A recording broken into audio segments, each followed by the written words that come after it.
Good day, sir. My name is Rian Cedero. My topic today, using Excel to find the areas of shaded regions related to probabilities. Understanding the problem, shaded regions in probability often represent the probability the random variable falls within certain range under a probability distribution. Normal distribution. Excel can help calculate these areas using built-in function. So, i-identify nimo ang problems or ang iyang areas. So, mag-use ka o ganing standard normal curve Excel function for probability distribution.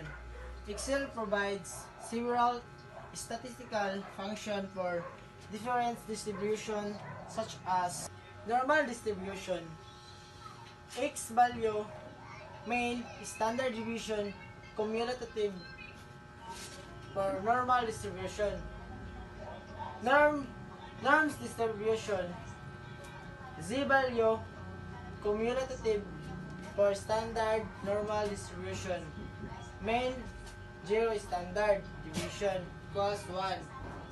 So, binomial distribution, X value, trias, probabilities, cumulative for binomial distribution. So, pag umani mo locate sa area, mugamit na rin ka og Excel. So, mo nang steps. Maghatag ta og example, left of Z equals negative 1.78. So, nagbuhat ta og standard normal curve. So, mo ang main. Then, atong i-locate ang area sa Z equals negative 1.78. So, pag umana to locate sa area, use the norm distribution function. So, at mo to rin ta sa Excel, ato ning i-type ning equals norm distribution negative 1.78 kay mo man ang atong X value. So ang 0 man siya ang main. Then ang 1 standard deviation, then ang true mo na ang cumulative. So pag gumana to type ana, imong i-enter dito, so makita na nato ang answer mo na siyang 0.0375. So makita sab nato ang answer sa Z table. Then another example, right of Z equals 1.23. So mo na ato ang standard normal curve. So diri sa right, i-locate nato ang area. So mo ni Z equals 1.23. So you are going to do is 1 minus the area of the left or enter the opposite Z score. So, ato ta sa Excel. Ato ning i-enter. So, equals 1 minus norm distribution. So, 1.23 mo na siya ang X value. So, ang 0 mo na siyang mean. Ang 1 mo na siyang standard deviation. So, ang true mo na siyang cumulative. Then, anig type, ato siyang enter. So, enter is mo na siyang mo lugwa. 0.1093. Same value in left kay makita niyo dito sa Z table is ang kaning Z equals 1.23. So, mo na siya ang mulugwa dito So, good day sir. By the way, my name is General Tabulan. So, this is my assigned topic, which is the standard normal distribution. So, the problem is find the probability that the z-score falls between negative 1 and 1 within one standard deviation from the mean. So sa standard normal distribution is kay gini na magwata o bell curve.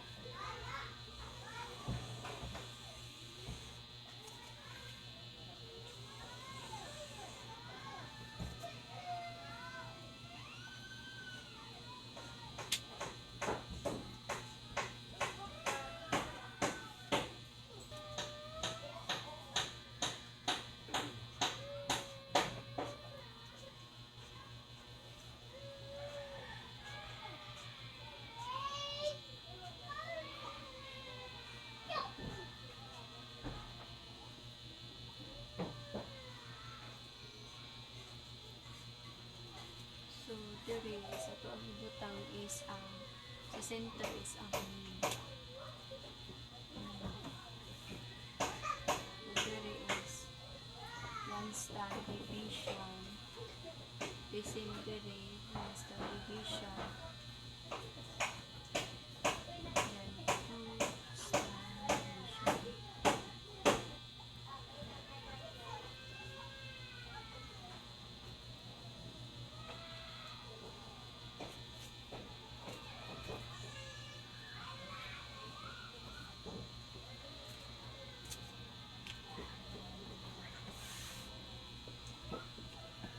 So, para ma-calculate na to siya is natin ginatawag o empirical rule.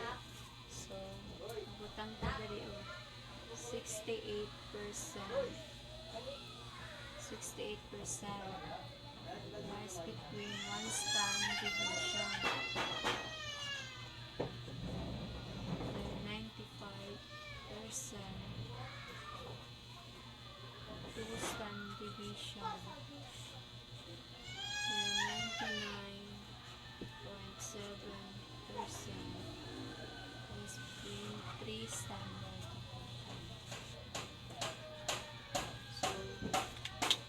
So sa pag-calculate ani is ato ang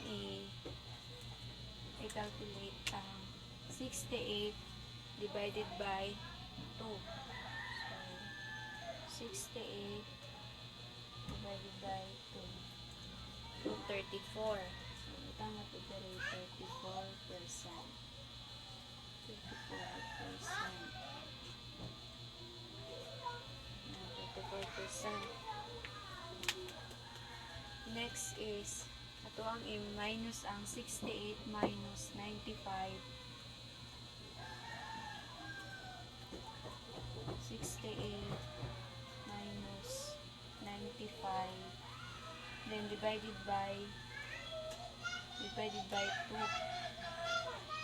So 13.5. 13.5 sa diri ano 5. 13.5%. Next is ini na po 95 minus 99.7. 95 minus 99.7 plus 47 minus divided by 2. 2.35. So 2.35%. 2.35%. So diri asa last is 99.7 minus 100. 99.7 minus 100 divided by 2. So 0.15. 0.15%. 0.15%. So next is this example is what are the values of mean and standard deviation. So diri is gipangita ang value sa mean ug sa standard deviation.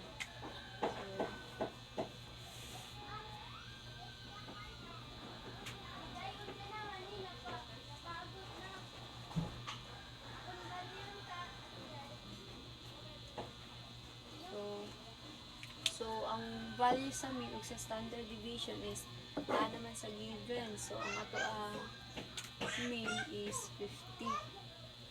50 ang mean. 50 din ang ato ang standard deviation is 10. So nakuha na nato ang value. So sunod is what value of x has a z-score of 1.4. So, dira is gipangita ang value sa 1.4 gamit ang z-score. So,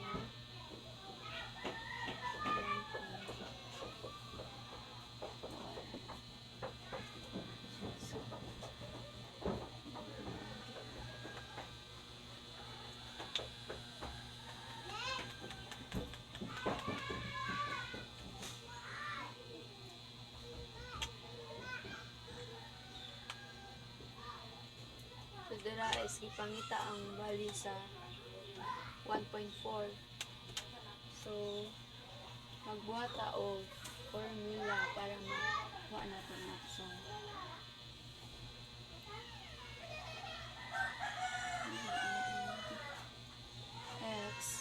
X equals ato ang mean plus G score, then ang ato ang standard deviation.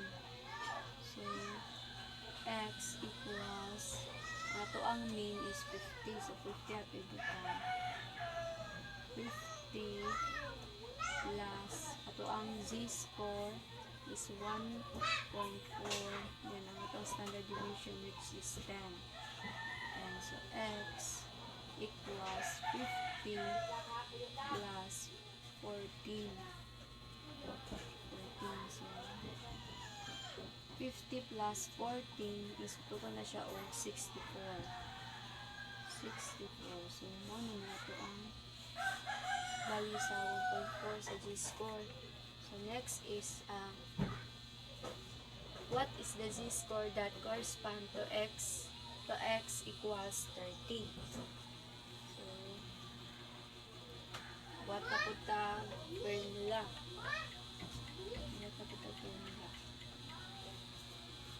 So G equals ato ang X minus ato ang mean divided by standard deviation. So G equals ang ato ang X diba is 30, so 30 minus ato ang mean 50 divided by 10. So G equals, so 30 minus 50 which is 20 divided by 10. So ang ato ang G is 2.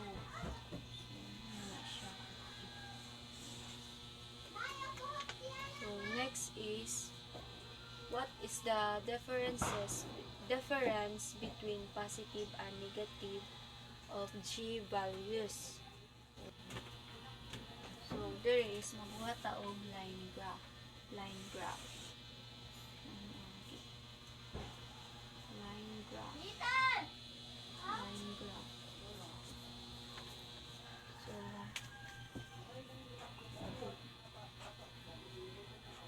So dito sa center is always magina singin. So ang ato ang mean diba is 50.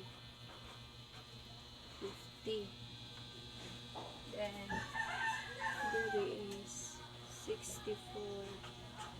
So nganong 64 ang ato ang ibutang dire is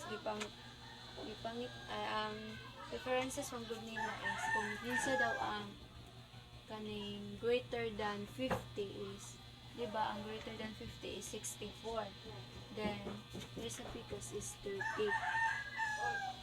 So, diri upod is, gipangita ang kinsa ang less than 50. So, ang itong less than 50 is 30. So, muna siya. G equals negative 2. Then, diri is G equals positive 1.4. So, diri na side is positive, dito na side is negative.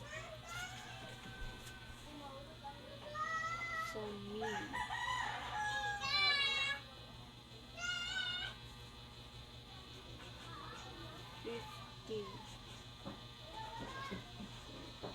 Which is true man siya. Diba? So, dito po sa picos ito mean.